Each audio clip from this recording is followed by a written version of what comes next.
everyone, I hope you're well and that you had a good 2 weeks of that waning moon cycle from the Leo full moon. So this is going to be your forecast for the new moon in Pisces, which happens on the 2nd of March 2022. So a lot of twos in there. The number 8 might be significant. 8 is, for me anyway, the number of transformation. I associate it very strongly with kind of Scorpio and with the 8th house. And it's interesting because we've got that venus-mars-pluto conjunction happening within days of this new moon. And I think that's going to be quite pivotal energy, not just for events on the world stage, but I think could also coincide in our lives with very important healing crises or revelations or key sort of developments, particularly in terms of relationships. So I'm going to deal with that in depth later in the forecast. But before that, of course, I'm going to look at Moon and Pisces themes. On the whole, Pisces season, we need to remember, is considered to be the astrological kind of old year. So it's the equivalent of December in terms of the astrological or the agricultural year. So we really are kind of closing things out and putting things to bed. And they could very often, during Pisces season, we can feel a little bit depressed or introspective. So that's just worth bearing in mind, that is perfectly in keeping with kind of 12th house energy, if you like. But it's not all bad news. We do have a lovely conjunction between the luminaries and Jupiter, and I think Jupiter in this sense is kind of almost representing that kind of torch of hope, that lamp of hope that we need to kind of hold up in front of us and sort of to keep in our minds and in our hearts as we move forward through what can feel like quite uncertain times. But anyway, let's get into the forecast and see what we have to look forward to over the 2 weeks of this waxing moon cycle. So one of the themes that really struck me about this particular new moon is that it's really emphasizing the fact that we're now in Pisces season. So that got underway shortly after the full moon in Leo, around about the 18th of February. I think the 18th or the 19th of February, when the sun ingressed into Pisces, and it will be with us until the equinox. And generally speaking, in the astrological calendar, this is considered to be like the end of the year.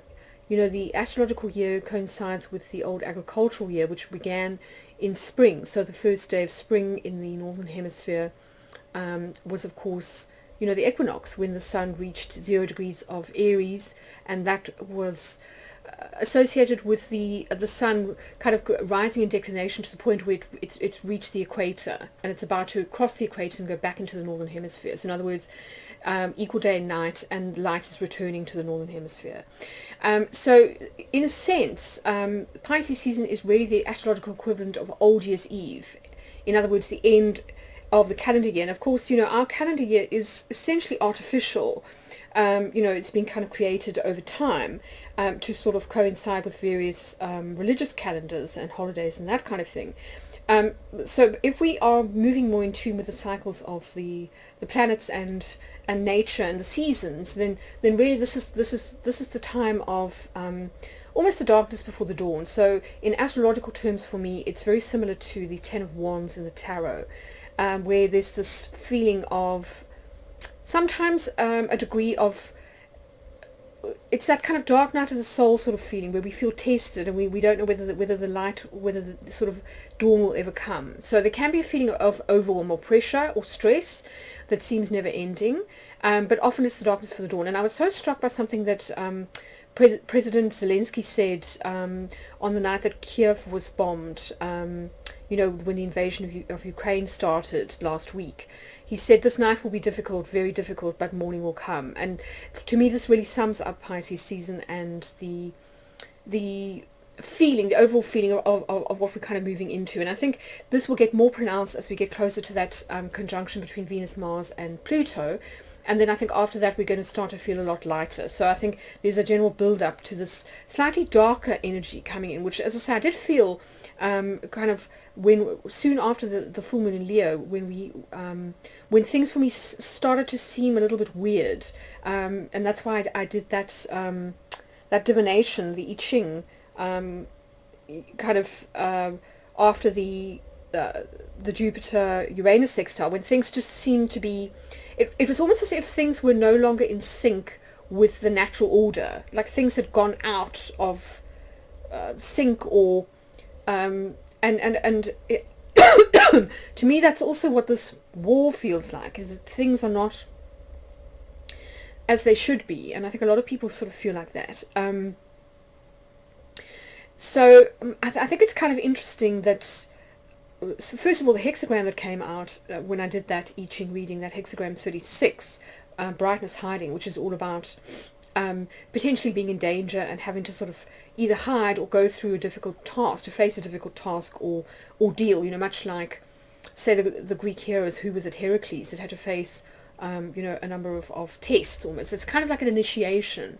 It's a test of faith. And I think what we're being asked to do is to really accept that that what is kind of happening won't last forever, and to kind of surrender to the flow of events and have faith that that morning will come.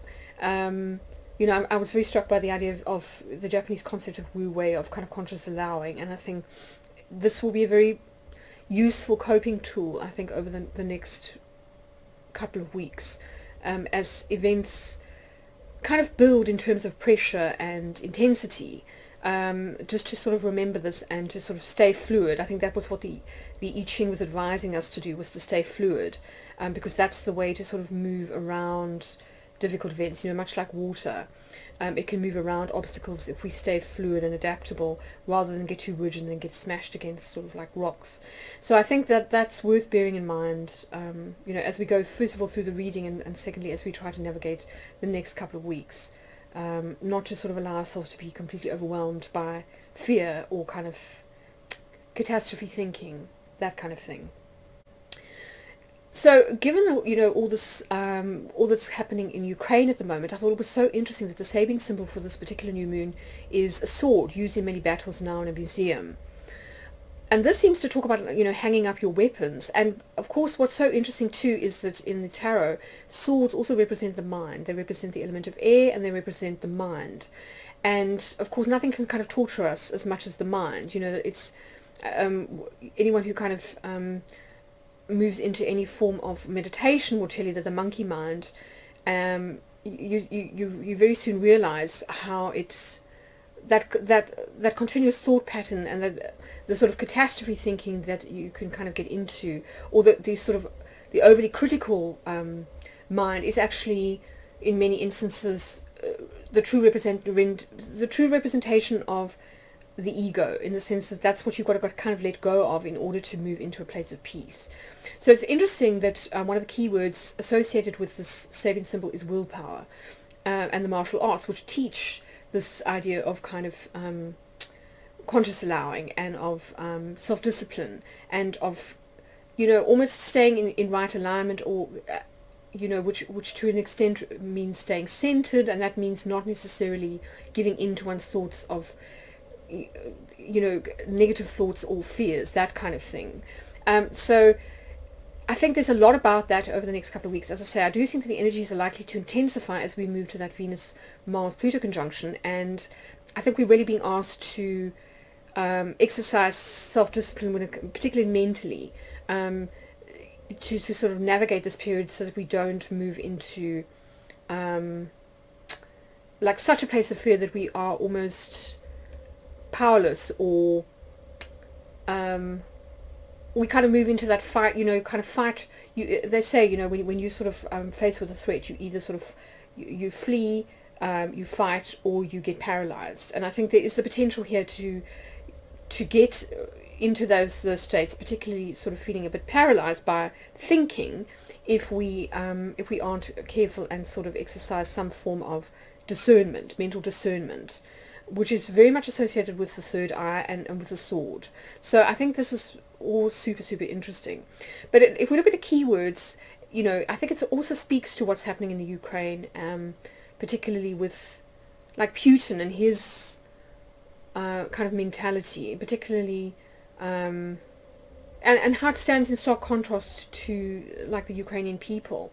So it says putting aside thoughts of vengeance and revenge, hanging up or laying down one's sword, trophies of conquest that remind us of the past. And of course, this reminds me of Putin and how he's sort of trying to almost rewrite history.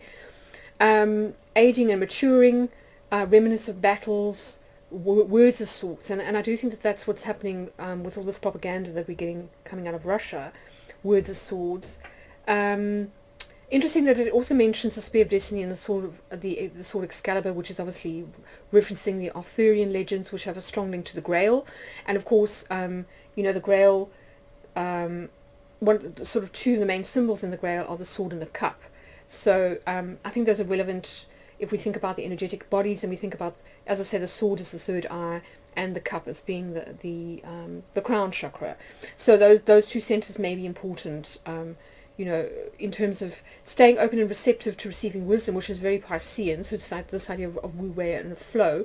So receiving inspiration, divine guidance, which often happens when we kind of at that moment of despair, which I think can happen in relation to the Ten of Wands, or the Ten of Swords for that matter, and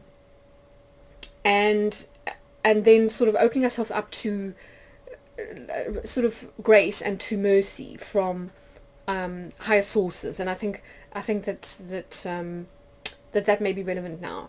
Also for me, what kind of struck me when I read these was that the upright, or if you like, position of this symbol is very similar to the Four of Swords, which is about kind of resting, recovering, retreating, recharging, and all of those are very much associated with Pisces season. It is that time of the year when we should be kind of decluttering, going on retreats, spending a lot of time working on our kind of spiritual or kind of mental health, because it is associated with the 12th house, which is very much in astrology certainly associated with our psyche, but it's also where we join with the collective. And I think this is where we touch on the divine, where we get divine inspiration from, and also where we feel part of the whole. So this is really interesting. It's a really interesting liminal space actually, that I think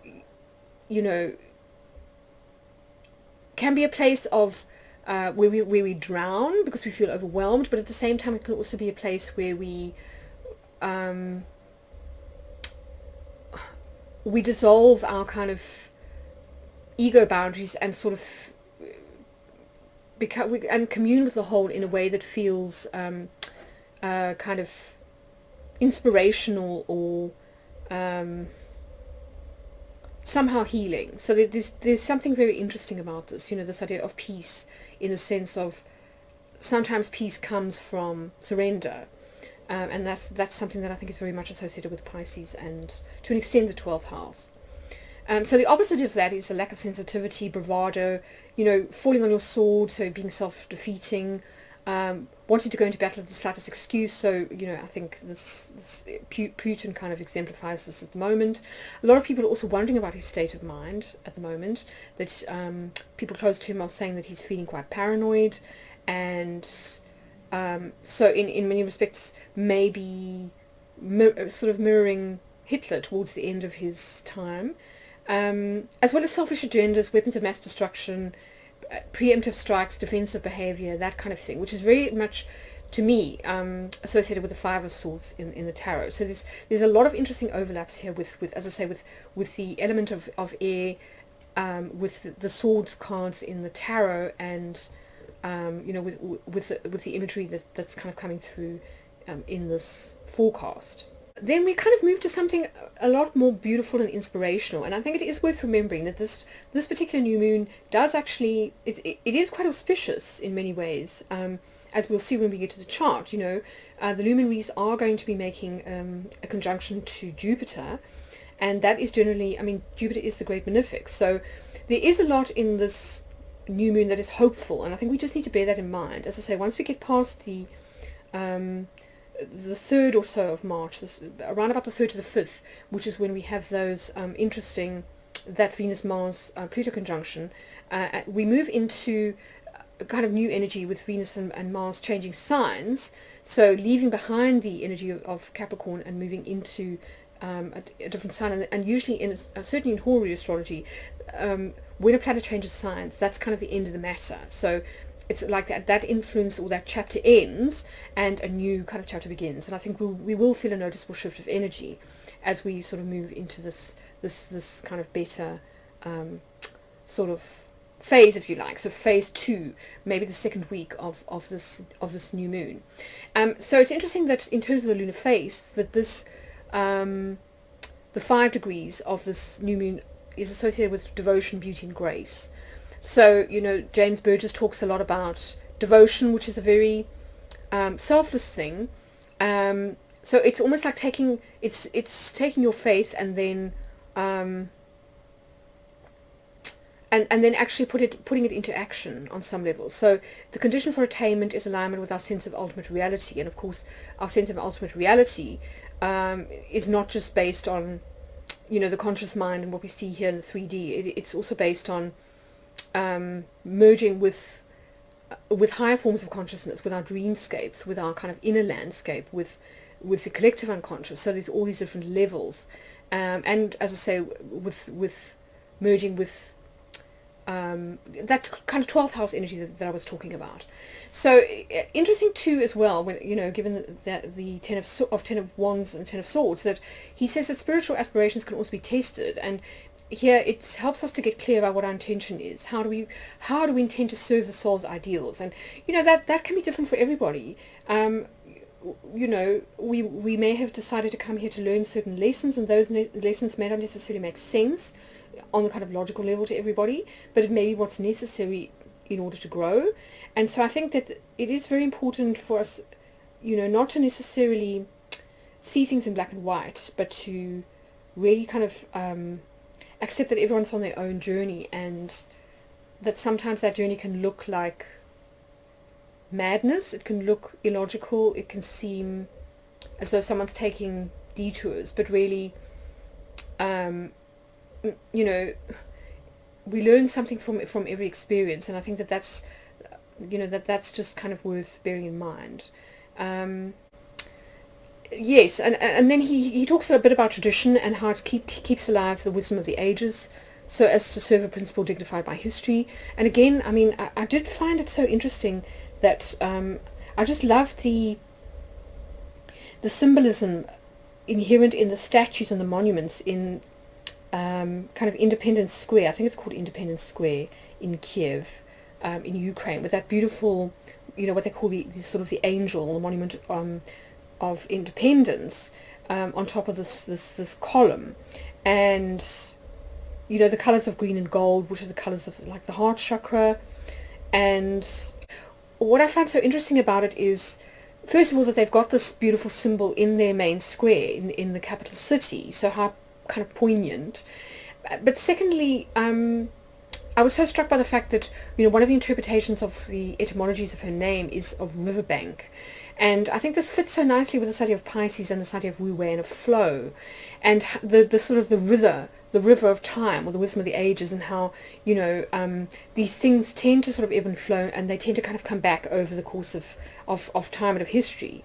So I think we all at the moment feel on that collective level part of like history being written, and that's kind of both poignant and tragic on one hand, but also on the other feels quite like monumental, you know. So I, there's something very interesting about that, given that Pisces is a very collective sign, and that it is so much associated with the sort of the wisdom that comes with compassion and humanity and selflessness, you know. And you think of all those Ukrainian nationals who've taken up arms to sort of serve their country in a very selfless way, and some of them have sacrificed their lives, you know. So again, tying into this idea of devotion and spiritual lessons and that kind of thing. But the other sort of aspect of this, is, of course, is aesthetic, beauty and grace. So, you know, James Burgess also talks about how aesthetics, style, can shape our personal outcomes by articulating our membership of a distinct circle of influence. And of course, we see this very strongly in art. But I think, you know, it also to an extent can be talked about in terms of the way that we live our lives. And I read this interesting article about like trend shifts and that kind of thing. And so much of it is based around aesthetics. And aesthetics are not just necessarily about style or looks or dress or fashion and that kind of thing. It's also about a certain mood, and I do feel as though we are kind of at this tipping point where our mood is shifting as well. So I think it would be interesting to see how it's expressed, aesthetically and artistically, because this will give us a reflection, maybe looking back, of how we felt kind of at this time. So yeah, I think it's worth sort of thinking about. But for me, like, given that we are in the northern hemisphere moving into spring, which, as I say, will only be official on the at the spring equinox in March, around about the 21st of March. For me, this crescent moon I see so strongly as being associated with spring blossoms, and that's why I've chosen this particular image here, because I think it really evokes this idea of beauty, but also of some of the images we saw when we looked at the August full moon around white flowers, and how like tenuous that beauty is. It's like human lives. It's sort of here today and gone tomorrow, and at the same time, that's part of what makes it beautiful, is this fact that it doesn't last. So I think it's interesting that the last thing that Burgess says is that by making the best of things, we can bring meaning, beauty, and grace to common situations. And I think this is what is required of us now, both in terms of like ordinary acts of heroism, such as in Ukraine, but also just in kind of everyday life, and also how we bring meaning to tragedy or suffering, or our own personal experiences, which, as I say, can seem illogical, but which often have meaning, kind of despite that, and that often by assigning meaning and grace and beauty to situations, we not only are we able to kind of deal with them, but somehow they're kind of weaved into the tapestry of our lives in a way that feels, it's something that we don't necessarily want to sort of shy away from, if I can kind of put it that way, that everything has its purpose. So now we come to the astrological chart for this new moon, and it's an interesting one, because if we look back to the new moon that we had last year, so 2021, we also had a kite aspect forming in the chart. So I think it's interesting that we've got this again. We can see the luminaries here at about 12 or so degrees of Pisces with Jupiter, and also Neptune, but Neptune is at 22, so not quite a stellium in the sense of a huge conjunction, but 4 planets in the sign of Pisces. So Pisces energy really being emphasized quite strongly, that water energy, that mutable water, and then they are in turn forming a sextile to Uranus in Taurus, so a kind of an earth water sextile on the one hand, and then on the other hand a sextile to the fixed star Rukbat, which is an interesting one, because it's first of all, it's quite prominent in Putin's chart. It sits with his natal Chiron, which is interesting, and secondly, it's also quite prominent in relation to like some of the astrology around the invasion of Ukraine. It's very, very interesting, because it was very prominent at the Leo full moon. I actually talked about how Mars was, I think, conjunct Rukbat, and how this potentially it's kind of to do with the steadying the stance of the archer, who is of course Sagittarius, the constellation of Sagittarius, and there's something in this idea of kind of aiming or looking, or what we kind of focus on. And then there was a lot in there as well about legacies and sort of being a rock for others. So this may be important now, as I say, particularly given that for many people it's kind of bleak times, and that when all else kind of falls away, we need these sort of like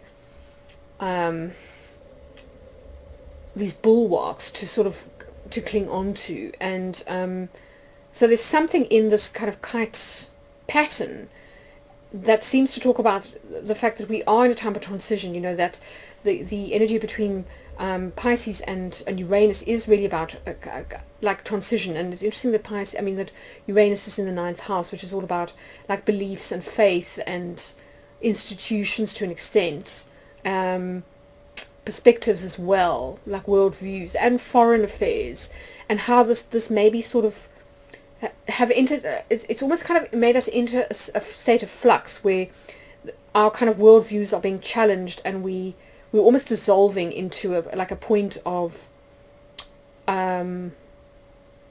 like fluidity, where things are not what they used to be, but we haven't yet moved into what they are going to be going forward. So it's this liminal state, this very liquid state, which is actually quite has the potential to be quite creative.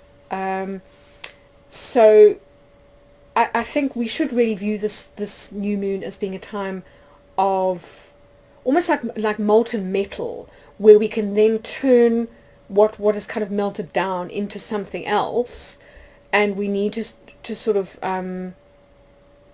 be receptive to what that something else could be. It might not necessarily be immediately clear what that will be, as the old kind of breaks down and we move into this more fluid state, but nonetheless kind of knowing that that this stage doesn't last forever, and really using it to decide how we want to move forward, because the other end of this kite is focused on the Virgo ascendant, and again we had that full moon in Virgo and in sort of Virgo-Pisces in September, so around about the time of the last equinox. So there may well be links to things that happened back then from a personal point of view, certainly from a, also from a sort of a global point of view. There may also be ties to that period. But the Virgo-Pisces axis is an interesting one. It's mutable, and it's also very concerned with idealism and with perfection. And like a lot of the time we particularly when we kind of in a state of suffering or failure, we really have to let go of this idea of perfection, and this may be now too what we are being asked to do, is to sort of to let go of this idea of perfection, but also to sort of get clearer about what it is that that we want to aspire to kind of going forward, as we move towards the astrological new year, the solar new year, in March. And I think it will be a good idea to spend this period, certainly during, as I say, during Pisces season, really contemplating like what we want to let go of, and how we want to sort of move forward, as we get to the equinox. And it may be that means letting go of, like what's that saying about letting go of the shore? You have to let go of the sight of the shore in order to sort of to see new shores, that kind of thing. So this is letting go of the old, which I think is what Uranus is doing here. It's forcing us. It's dissolving our kind of our paradigms or our beliefs into a state of chaos, and then in this kind of more fluid state, we're being asked to then sort of reimagine what we would like to happen kind of going forward. And sometimes that is, as I say, not immediately obvious. We have to just stay in that state of receptiveness to see what inspiration kind of comes in through our dreams, through images that we kind of encounter, through inspiration, etc. So yes, I think there's a lot here around that.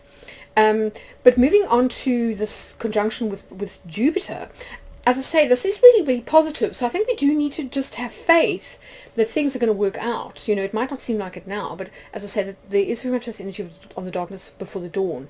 And I think Jupiter is here as a herald to just remind us that, good times will come again, much like, the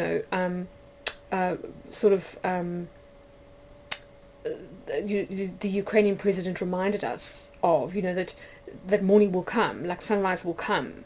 And I think that's what Jupiter is here to sort of, as I say, just remind us of, to provide a kind of beacon of hope, if you like. So I do think that positive events are likely to also happen during this waxing moon phase. It's not all going to be sort of doom and gloom.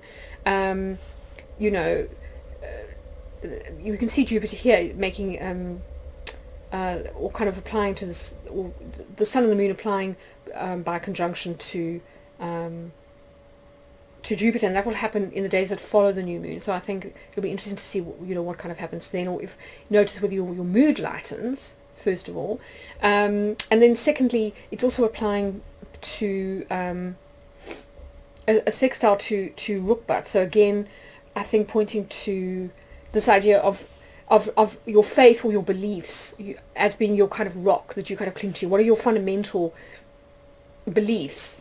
And let those help you navigate through chaotic or sort of challenging times. So that's the other thing to say. Also on this day is a Mercury-Saturn conjunction. So this is interesting energy, given that we've got all this fluidity and this kind of breaking down. A Mercury-Saturn conjunction in Aquarius, in this sort of air element, may be just what we need. So this is kind of concretizing thoughts, speech, travel, that kind of thing. And of course, Mercury and Saturn have an interesting relationship. You know, there is this idea that that there's a sort of a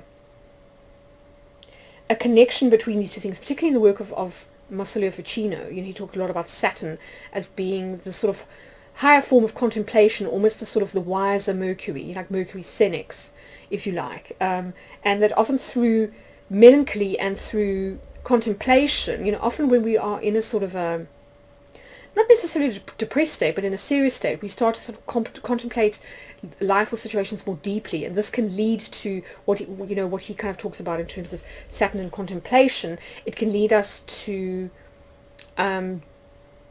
see things in a deeper way, a more meaningful way, and I think that there might be this kind of gravitas associated with whatever events transpire around this Mercury Saturn conjunction. But there's certainly, you know, it could add a sort of a somber or a serious mood to things, but at the same time I think it can also help us to anchor our thoughts, to get clear about what it is that we want to say or that we believe in, you know, to sort of and also to sort of add a certain weight to our ideals, so kind of walking our talk or making decisions or plans about how we want to sort of move forward, like as a sort of, you know, as a species, because the sign of Aquarius is very much associated with humanity as a collective. So I think there's a lot here about like higher themes to do with not just us as individuals, but also how we kind of fit into the bigger picture and what kind of world we want to sort of live in, kind of going forward. Yeah, so I think those are sort of the main things. The other thing, of course, to say is that this is the last new moon before the equinox, so that may be important. A good time to sort of set intentions if you are into like pagan rituals and so the pagan new year, as I said, the sort of agricultural new year when we get to the equinox on the 21st or so. And then finally, the Pluto Venus-Mars conjunction, which I'm going to get into in more detail, kind of over the sort of in the next slide. But you know, as I said, just bear in mind that we are almost with this new moon reactivating the energy of that Jupiter-Uranus sextile, because you can see, you know, the luminaries are applying to Jupiter, and Jupiter is still in orbit with sextile to Uranus. So it could be that we get the delayed benefits of that that energy, which a lot of us didn't feel at the time, and it may be, you know, because of the influence of Neptune, which is, you know, kind of close by. So it'll be interesting to see if there are sudden developments or paradigm shifts that happen over this 2-week period and in the days that follow the new moon. So as always, I've done a cheat sheet for you so that you can see where this new moon falls in your chart. So as always, if you're new to the channel, the best way to find it is to look for your rising sign in the table, and that will tell you where the sun and moon will be, in which house, like, or life area it will be in at this particular 2-week phase. So that's really the best place to set intentions or to start new projects or initiatives or tasks, that kind of thing. So if, for example, your rising sign is Virgo, then this particular new moon is very good for partnerships and significant others. So this could be business relationships. It could also be to do with important karmic contracts or with significant relationships. We're talking here about committed relationships rather than like the 5th house, which is more about new relationships. So that's your kind of main focus over the next 2 weeks. But anyway, I'll leave you to pause the video and have a look at the chart in more detail, and I'm going to proceed with the forecast. So now we get on to this second Venus-Mars conjunction in Aquarius. So as I said in my previous forecast, this one is going to be very good for air and fire signs because it happens in the sign of Aquarius, which is of course fixed air. So earth and water got their chance at the last conjunction, and now it's the chance of air and fire signs to get their opportunity to benefit from this particular meeting of these sort of archetypal lovers, Venus and Mars. So this happens on the 6th of March, and it's obviously within a couple of days of the Pisces New Moon. But before these two planets kind of get there, they will make a joint conjunction to Pluto and Capricorn, which I think, it will almost sort of require, it could bring about a kind of a healing crisis or a revelation or some kind of dramatic development. And I think the thing is not to necessarily think that energy is going to last, but it might be an important preempt or kind of preamble to what happens next, by the time Venus and Mars switch signs. But the key thing is that Venus and Mars are going to change signs before they make this conjunction. So really that will put kind of close a chapter or a door on the Capricorn energy. So there will be a distinct shift from this sort of conjunction with Pluto in Capricorn, and then the next stage or next step as we move into Aquarius. So I think it will be kind of almost two stages. Now there might be a connection to some of the previous conjunctions that we've had. First of all, to the one in July 2021, which was in the opposite sign of Leo. So that happened around about the 10th of July, which was more or less the same day as the Cancer New Moon. You might want to kind of go back and have a look at my forecast from then, because some of the themes may be relevant. I seem to remember that the Sabian symbol was all about sacred union, so there may be some important link to events then and now for you. And of course, the last time we had this this particular conjunction was close to Valentine's Day, when Venus and Mars made a conjunction in Capricorn, which I'm going to get into in more detail in a minute, because there's some very interesting overlaps with themes that kind of come up in relation to that conjunction with Pluto. But weirdly, as I say, I did do this divination last week when the planetary energies were a bit kind of weird and things seem a little bit out of, it was almost like above and below were out of sync. So I did this kind of divination, and out of the divination came this hexagram 36, which talks about the eclipse, hexagram 36 and then the hexagram 55 actually, which comes afterwards, which is strongly connected to the solar eclipse of June 1070 BCE, and it's linked to the story of King Wu. And of course hexagram 55 is all about abundance, and it's interesting that the human design links hexagram 55 to the sign of Pisces. So there does seem to be some connection to the times between kind of now and then. And I did actually do something on Twitter about this. I actually put the astrological chart up because it was so fascinating, particularly given that in the chart Venus and Mars are within a degree of each other. And when I went and had a look, they made their exact conjunction on the 16th of June 1070 BCE, so sort of 4 days before the solar eclipse, and then again in September. So there somehow seems to be a link to events then and now, particularly given that, as I say, this eclipse in the I Ching was linked to a kind of a battle, like a just war, or sort of overcoming tyranny. And as we'll see when we get to the fixed star aspects, there's a strong link to that in the themes around this particular new moon. So fascinating stuff. But let's now move on to the Venus-Mars-Pluto conjunction, because that is kind of what happens first before we get to the really nice energy of this conjunction in Aquarius.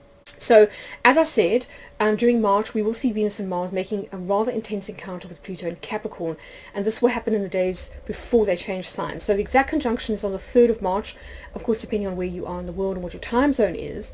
So this is the day after the new moon, and this energy will definitely factor into the overall themes of the next 2 weeks. Now, for me, it's a really interesting one, because what we've kind of noticed is that, both Mars and Pluto are signs associated with kind of death, with war, with kind of power mongering, with strategizing, and sometimes also to do with like manipulation or persuasion, like propaganda, and of course plutocracy, so power.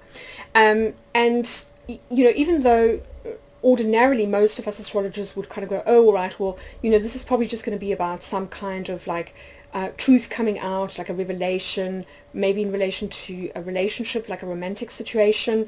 But I think it's a lot bigger than that, because of what's kind of going on the world stage. It's become kind of archetypal.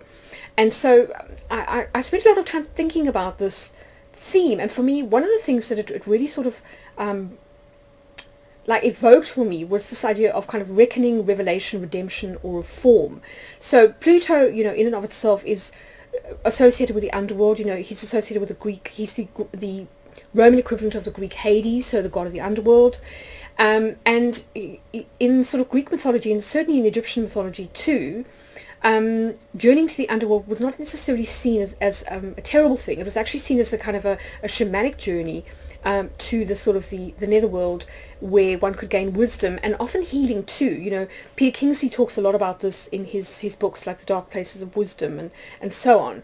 There were sort of healing shrines dedicated to the sun god Apollo, where people would go to have healing dreams, and they would be guided through these dreams with I think they used to call them a year mantra, your mantras, something like that, which is essentially like a shaman or a healer. So they would have these healing dreams, and they would kind of lie in dark places to have them. So this is this very interesting idea of a vision quest or a shamanic journey of kind of healing and recovery, possibly of like a soul retrieval, which I think is echoed in the story of Orpheus and his journey to the underworld to rescue Eurydice. So, I mean, most of us know the story of Orpheus and Eurydice, that she, they fell in love, and then she was bitten by a snake and kind of died prematurely, and he was heartbroken, and so he went into the underworld to try and sort of to sort of find her, to save her, to kind of redeem her, or to sort of bring her back. And he did so by kind of going into the underworld and playing his lyre. Now what's so interesting is that the lyre of Orpheus is actually associated with the constellation Lyra, which Venus and Mars made a conjunction to the Alpha star of this constellation back in mid-February, close to Valentine's Day, when they made their first conjunction in Capricorn, because the stars of Lyra currently sit in Capricorn. So at that time, Venus and Mars made this conjunction to Vega, and as I say, this constellation is associated with the story of Orpheus. It's actually considered to be the lyre of Orpheus. And what's even more fascinating is that Orpheus is the son of Apollo, the sun god, who, as I say, was the major deity at the Oracle of Delphi and at many other oracles around the sort of the ancient world, where people would go to get divinations, to sort of to guide them, particularly nation states, if they were sort of thinking about undertaking a campaign of war, or if they wanted to know if sort of an affair of state would work out well. They would sometimes go and see the oracle at great centers like Delphi for advice. Now Apollo was given his lyre. He was the god of divination, music, and healing. So this is fascinating, given the links to shamanism. So he was given his lyre by his half-brother Hermes, who is, of course, the ultimate psychopomp, the figure that is able to traverse worlds, to kind of go into the underworld, to sort of move between states. So likened in sort of hermetic circles to the soul, which is kind of it's this both and, this between energy. It's not quite spirit, it's not quite body, but it kind of brings the two things together. It's the sort of the ultimate like broker or matchmaker, if you like.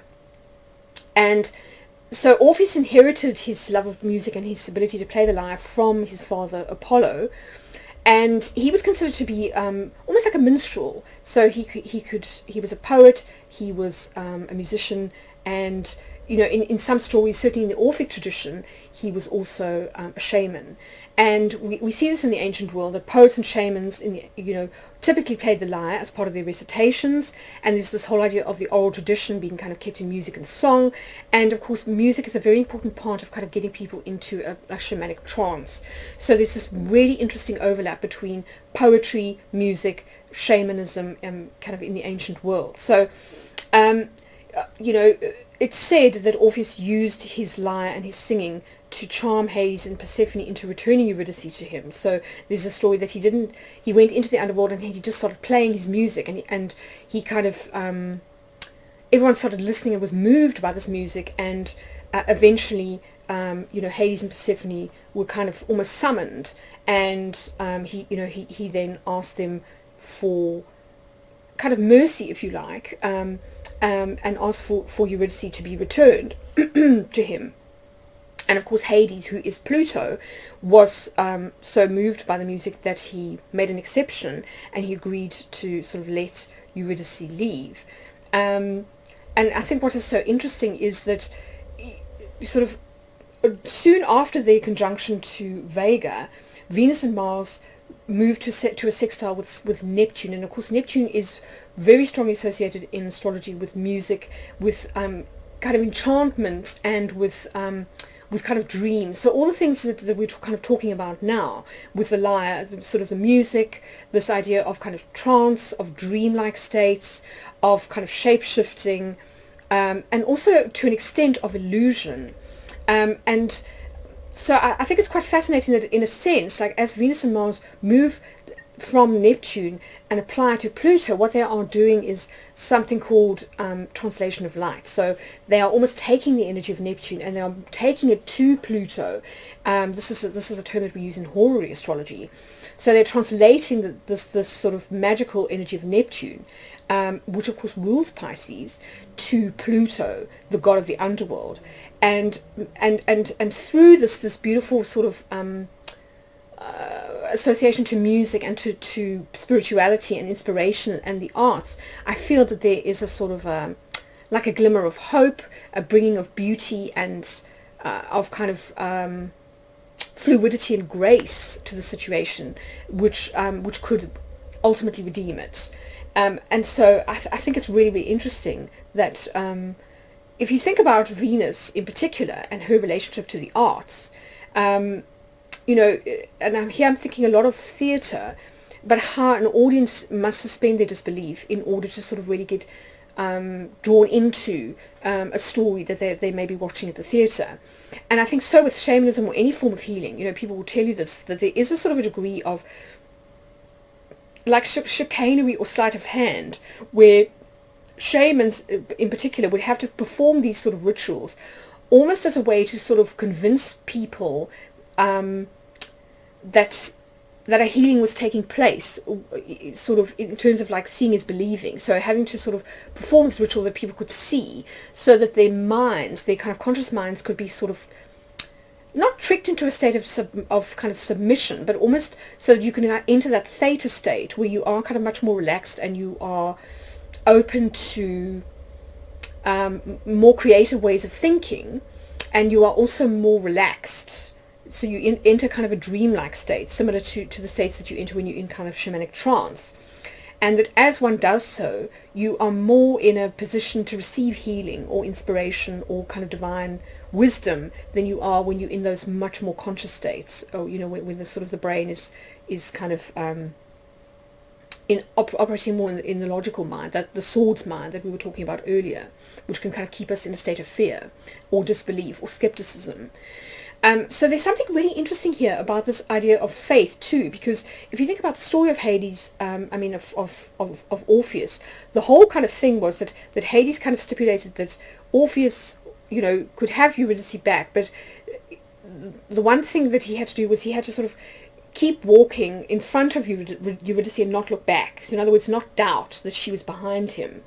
And of course, he does this all the way to the entrance of the cave where he's kind of entered the underworld, and then he looks back, and of course she then sort of falls back into the underworld, because he's had this moment of doubt. And I think there's something in this idea of kind of faith, suspending your disbelief, and of kind of moving forward into an unknown future, with a sort of with hope in your heart, if you like. So keeping that sort of Jupiter energy alive, that things will sort of pan out, even though things seem dire or desperate or dark or, Ten of Wandsy, and I think that this is the type of situational scenario that we could see being played out, not just on the world stage, but in our own lives, at the time of this Venus-Mars-Pluto conjunction. So I do see it as being a time potentially where kind of truths can be revealed, or where there may be sort of dramatic developments, or people are forced, into a kind of a reckoning, in the sense that they can't hide anymore from it, either a truth from themselves or from another person, and that kind of thing. But at the same time, I think there's also enormous potential here for grace and for beauty and for healing to kind of enter the situation if we suspend our disbelief, we put aside the swords mind, and we kind of allow ourselves to dream of like a different outcome, or of a situation turning out better than we kind of hoped for.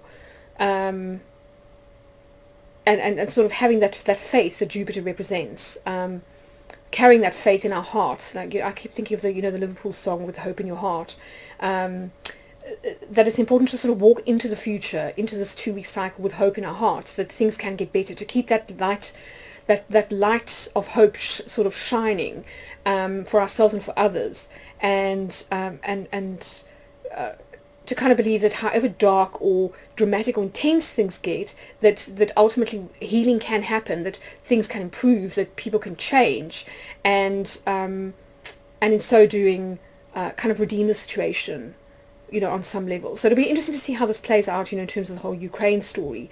But yes, that's really what kind of came to me around this particular event, and I think it'll be interesting to see how it kind of plays out.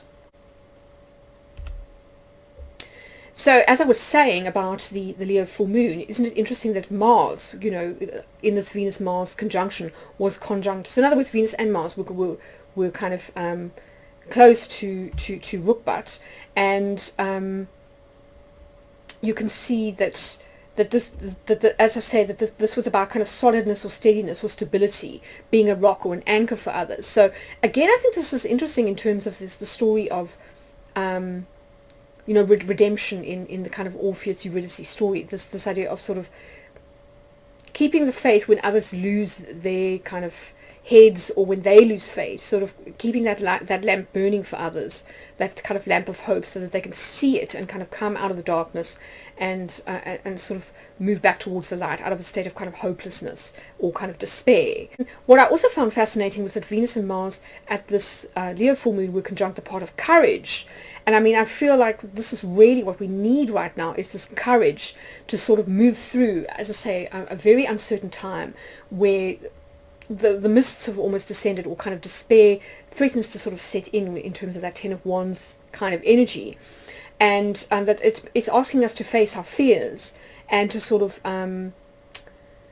to embrace fortitude in kind of moving forward, particularly when it comes to matters concerning Venus and Mars. And of course that will be different for everybody depending on where Venus and Mars sit in your chart, what houses they rule, and so on. But I just thought it's interesting that we're kind of getting these themes carrying over from one, like lunar phase, to the other, that there seems to be a kind of a continuity, at the moment.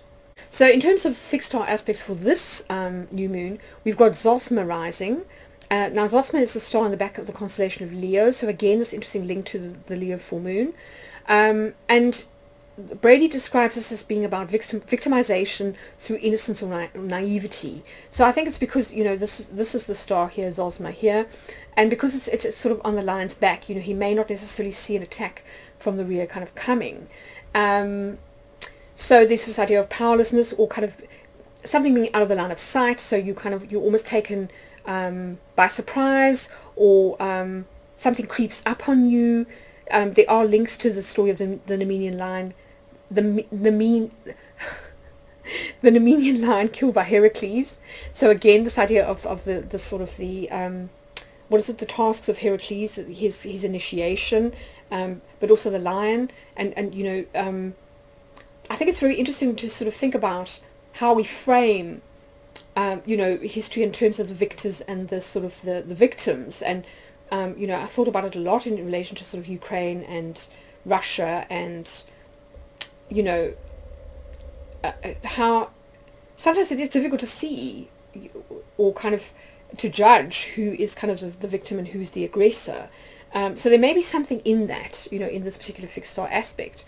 But what's also fascinating for me is that Virgo and Leo obviously sit next to each other in you know, in the night sky, and the Romans apparently saw Virgo and Leo as being interconnected. They saw it as a line that is led by a woman, and so they put this image on a lot of their coins. So in Britain, Roman Britain, she was known as the lady who ruled the lions, and I thought there was an interesting link to the strength card in the tarot, which is of course all about overcoming one's lower nature, and that can be fear as well, coming into a place of like authenticity. It's also got to do with the Sacred Heart and with bravery, with courage, and I think, as I say, that's a huge theme, you know, with Mars and Venus applying to that lot of courage, and us needing that sort of courage to get through sort of dark times now. So that's an interesting theme that I think is kind of carrying over from the Leo full moon. And then Brady also says that when Zosma is on a pivot point like the ascendant, in other words on the horizon, it's sort of rising heliacally at sort of at the time of the new moon, that it also evokes themes around personal freedom, persecution, and victim mentality, and with the archetypes of the warmonger or the pacifist. So isn't this fascinating that, you know, we've got Venus and Mars making a conjunction. Of course, Venus is the planet associated with the sign of Libra, which is all about peace, and Mars is, of course, rules Aries, which is all about, you know, war. So that's fascinating. And of course then this idea of, you know, these particular lunar phases happening at the time of this this war with between Russia and Ukraine, and how these, you know, that statue, as I said, and this whole idea of Ukrainian independence, that they want to be seen as a sovereign state, which is, you know, and sovereignty is associated very much with the sign of Leo. So there seems to be a lot in this, on the certainly as in terms of the collective pageantry, you know, if you like, in terms of the archetypes, that we've seen this guy being played out, you know, on the world stage. You know, interesting, the study of theatre, which is again linked to Leo. And then finally, when the star is making a pairing with the luminaries, it also is associated with empathy, you know, particularly with the suffering of others, dealing with sometimes having to deal with the guilt of having caused suffering in others, so having to seek redemption through, you know, kind of reparations or apologies, but also having compassion for the suffering of others, so this idea of the angel of mercy. So it also seems very relevant in terms of what's going on globally right now, but it also may play out in your own life personally, that you may need to forgive somebody who's hurt you, or it may be that you are kind of seeking forgiveness from another, or that you're having to empathize, you know, with the suffering, with the plight of others, such as, you know, for example, all those kind of refugees that are having to flee their homes and things in the face of sort of this assault from Russia. So yeah, really quite profound themes at this new moon. And lots to sort of to work with and to think about.